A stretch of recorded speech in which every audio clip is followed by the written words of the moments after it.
स्वामी राम कहते हैं कि दिव्य हिमालय की एक मनोहर घाटी में मेरा जन्म हुआ और वहीं मेरा पालन पोषण हुआ। इन पर्वतों में मैंने 45 वर्ष से भी अधिक समय तक विचरण किया। यहाँ के संतों और महात्माओं ने मेरा पालन पोषण किया और मुझे शिक्षा दी। यहाँ पर निवास करने वाले महात्माओं के चरणों में बैठकर मैंने अध्ययन किया और उनकी कृपा से आध्यात्मिक ज्ञान का अनुभव भी किया।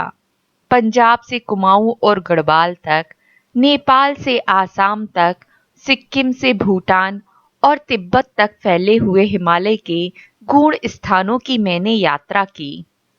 बिना किसी ऑक्सीजन अथवा आधुनिक मशीनों की सहायता लिए बिना 20,000 फीट की ऊंचाई तक का मैंने पर्वतारोहण भी किया।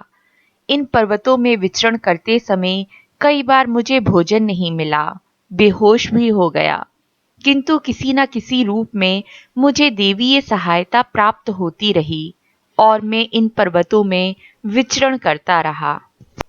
हिमालय में कुछ ऐसी गुफाएं हैं जिनमें 4-5 साधक एक साथ रहकर निवास कर सकते हैं, किंतु इन गुफाओं में निवास करने की कोशिश केवल उन्हीं को करनी चाहिए जो सच्चे अर्थों में तपोमय जीवन बिताने का संकल्प कर चुके हों। इन गुफाओं में स्थित मठों की आध्यात्मिक परंपरा अभी तक अविच्छिन्न है। जिस मठ में मैं पला और बड़ा हुआ वे इन्हीं परंपरागत मठों में से एक है। इस मठ की परंपरा लगभग 5,000 वर्ष पुरानी है। यहाँ निवास करने वाले साधकों को इस मठ के इतिहास का पूरा ज्ञान है। उनको यह पता है कि इस मठ के प्रथम गुरु कौन थे, परंपरा का प्रारंभ कैसे हुआ, और इन सब बातों का लिखित प्रमाण भी उन लोगों के पास विद्यमान है। मेरी गुफा एक प्राकृतिक गुफा है। इस गुफा के कई भाग हैं। गुफा को देखने से लगता है कि हजारों वर्षों से लगातार पत्थर को थोड़ा थोड़ा काट छाट कर धीरे धीरे बड़ा किया गया, जिससे कि इसमें कई साधक निवास कर सके।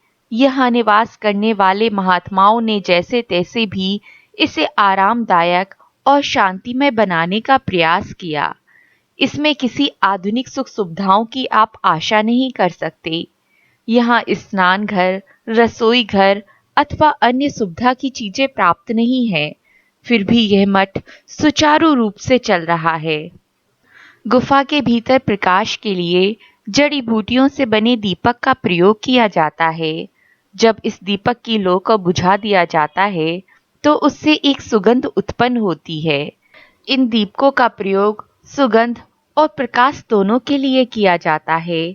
जड़ी बूटियों को कूट पीस कर उसकी लगभग 4-4, 5-5 इंच लंबी छड़ी बना ली जाती है। इन जड़ी बूटियों में स्वाभाविक तेल पाया जाता है, जिसके कारण जड़ी बूटियों से बनी हुई ये धूप बत्तियां बहुत अच्छे से जलती हैं। इनके सुखदायी प्रकाश में ग्रंथों को भी पढ़ा जा सकता है। चीड़ और देवदारू की लकड़ी को भी प्रकाश के स्रोत के रूप में प्रयोग किया जाता है। इन दोनों ही वृक्षों में प्राकृतिक गोंद अथवा तेल हुआ करता है, जिसके कारण ये सुगमता से जलते हैं। गुफाओं में अखंड धूनी भी जलती रहती है। इस धूनी में लकड़ी के बड़े बड़े कुंदे रख दिए जाते हैं। गर्मी के महीनों में ही हम लोग पर्याप्त मात्रा में लकड़ी इकट्ठा कर लेते हैं, ताकि जाड़ों में हमें किसी प्रकार की कठिनाई ना हो। घाटियों में और नदियों के किनारे सुंदर सुंदर साग अर्थात हरी सब्जियां भी पैदा होती हैं, जिनका हम लोग भोजन के रूप में उपयोग करते हैं।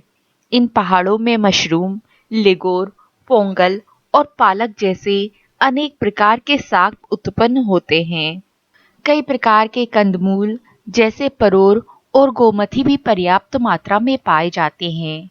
आसपास के घरों से हम जौ, आलू, गेहूं, चना और मक्का इकट्ठा कर लेते हैं और निश्चिंत होकर सुखपूर्वक गुफाओं में रहते हैं। प्रत्येक गांव में कंबल, दरी और गलीचा बनाया जाता है। गांव के निवासी अपने कपड़ों को स्वयं ही बुनते हैं। हम लोगों की गुफा के पास ही एक छोटा सा जल स्रोत है। नवंबर और दिसंबर में जब पानी जम जाता है, तब हम लोग उस बर्फ को पिघलाकर पानी बना लेते हैं हिमालय में कुछ ऐसे भी स्थान हैं जहां गुरुजन अभी भी प्राचीन पद्धति से अध्ययन अध्यापन करते हैं। वहां प्राकृतिक गुफाओं में अनेक साधक निवास किया करते हैं। यह ध्यान देने की बात है। यहाँ के वातावरण में केवल वे लोग ही रह सकते हैं जिन्होंने अपनी सभी वासनाओं और तृष्णाओं को त्याग दिया हो। वैसे भी सामान्य साधक हिमालय की इन गुफाओं तक पहुंच ही नहीं पाते। यहाँ पहुंचने का रास्ता बहुत दुर्गम है।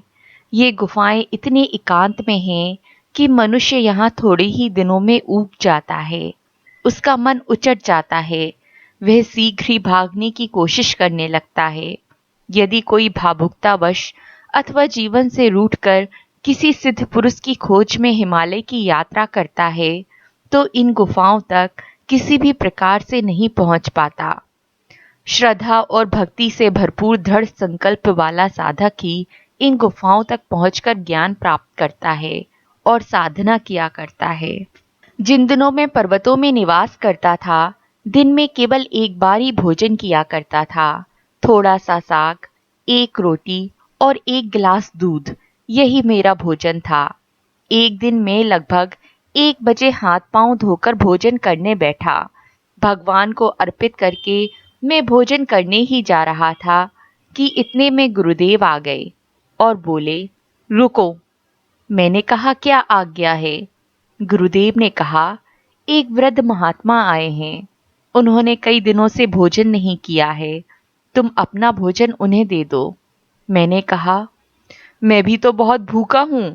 अगर मैं अपना भोजन उन्हें दूंगा तो कल तक मुझे भूखा ही रहना पड़ेगा।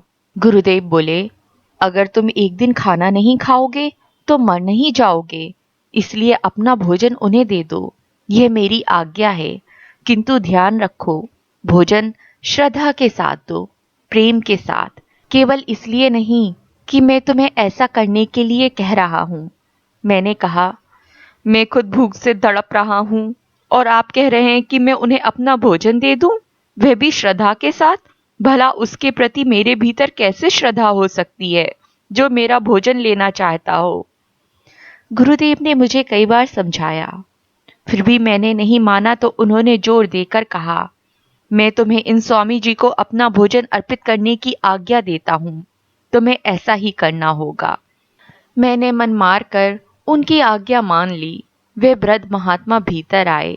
उनकी दाढ़ी बिल्कुल सफेद और लंबी थी। उनके पास एक कंबल, खड़ाऊ और डंडे के अलावा कुछ भी नहीं था। वे अकेली ही पर्वतों में विचरण किया करते थे। वे महान त्यागी और विरक्त पुरुष थे। जब वे भीतर आए तो गुरुदेव उनका स्वागत करते हुए बोले, भगवान, मुझे खुशी है कि आप यहाँ पधारे। कृपा करके आप इस बच्चे को आशीर्वाद दीजिए। मैंने कहा, मुझे किसी के आशीर्वाद की जरूरत नहीं है। मुझे भोजन चाहिए। मैं भूखा हूँ। आज से तुम्हें भूख कभी नहीं सताएगी। तुम्हें भूख तभी लगेगी जब भोजन तुम्हारे सामने प्रस्तुत होगा। यह तुम्हें मेरा आशीर्वाद है। उन वृद्ध महात्मा के शब्द आज भी मेरे कानों में गूंजते हैं। उस दिन से मन को व्यग्र करने वाली क्षुधा से, भूख से मुक्ति मिली, जो मुझे छिछोरा बचकाना व्यवहार करने को बाध्य कर दिया करती थी। स्वार्थ और निस्वार्थ, प्रेम और घृणा के बीच एक बहुत ही झीना पर्दा होता है। उसको पार कर लेने के बाद मनुष्य अनासक्त भाव से अपने कर्मों को करने लगता है। फल की इच्छा त्याग कर कर्मों को करने में उसे सुख का अनुभव होने लगता है। अपने मन, शरीर और इंद्रियों की छोटी छोटी वृत्तियों पर विजय प्राप्त कर लेता है। स्वार्थ रहित हो जाना, अपने सुखों को त्याग देना, जो कुछ भी परमात्मा ने दिया है उसे दूसरों को अर्पित करके सुखी होना, यह सब अध्यात्म के लक्षण हैं। त्याग के बिना कोई भी उपलब्धि संभव नहीं है, चाहे वे सांसारिक हो या आध्यात्मिक। जो दूसरों के सुख में सुखी नहीं हो सकता, दूसरों के दुख में जिसे सहानुभूति नहीं होती, वह आध्यात्मिक ज्ञान से बहुत दूर है। वह हम और हमारे की सीमा में ही पड़ा रहता है।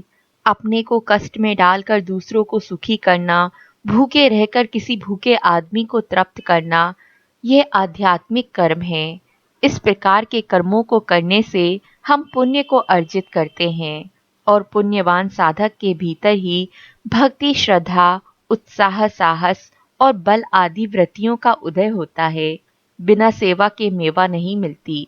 कर्मों का सच्चा फल तभी मिलता है जब हम सेवा धर्म का पालन करते हुए परमात्मा का स्मरण करें, साथ ही साथ जब तक आदि में संलग्न रहें।